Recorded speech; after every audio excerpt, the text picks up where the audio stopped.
अध्यक्ष महोदय, पहिल्यांदा महेश लांडगेजींनी प्रश्न विचारल्यानंतर मी असं सांगितलेलं होतं की ज्या सोसायटीमध्ये दुकानं केली जातात तिथं सोसायटीची एनओसी असल्याशिवाय इथून पुढे परवानगी दिली जाणार नाही।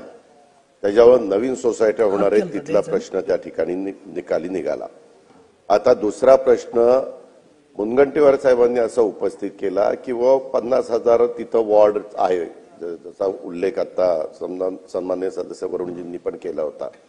तर अशा ठिकाणी होणाऱ्या मतदानामध्ये 75% मतदान झालं तर आम्ही ते दुकान त्या ठिकाणी बंद करण्याच्या बद्दलचा निर्णय घेऊ असं पण त्या बाबतीमध्ये मी सांगितलेलं आहे।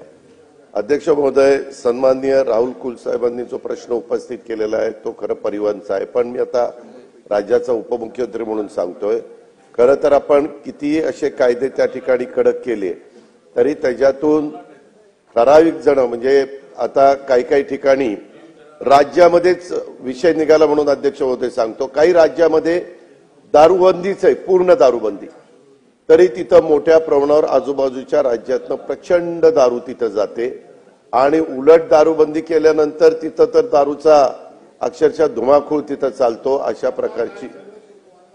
अशा प्रकारची उदाहरणं ही आजूबाजूच्या राज्यांच्या मध्ये आपल्याला त्या ठिकाणी पाहायला मिळाली।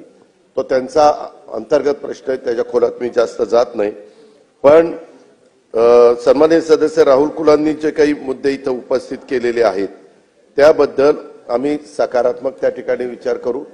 सरकार दारू वाढावी वगैरे आमचा अजिबात म्हणजे दारू पिणाऱ्यांची संख्या वाढावी असं आमची भूमिका त्या ठिकाणी नाहीये, पण अध्यक्ष महोदय मधल्या काळामध्ये मी बघितलं आपल्या इथं दारूच्या बद्दल कुठलेही निर्णय घेतले तर मागच्या वेळेस आपल्या इथं दारूचे दर जास्त होते, त्यावेळेस काही लोक दिल्लीला जायची येताना विमानातनं तिकडं दारू स्वस्त मिळते किंवा त्या ड्युटी शॉप मध्ये दारू स्वस्त मिळते, त्या विमानतळातनच बाहेर निघताना प्रत्येकाच्या हातात 2-2, 4-4 बाटल्या असायच्या।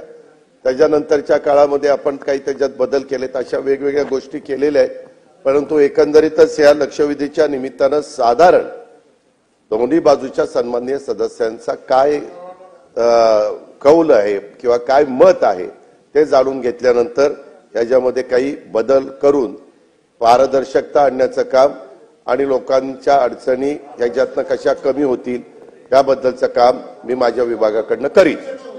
बाळ, फ्रीज मधून श्रीखंड काढ ना। आम्ही पूर्वी घरीच बनवायचो श्रीखंड, त्याची चवच वेगळी होती। आता काय सगळं रेडीमेड। आजी, हे श्रीखंड खाऊन बघ।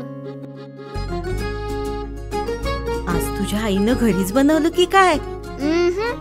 हे आहे गोकुळचं श्रीखंड, अगदी जिभेवर रेंगाळणार। जिभेवरच नाही तर मनावरही रेंगाळणार। गोकुळ श्रीखंड, मनावर रेंगाळणार।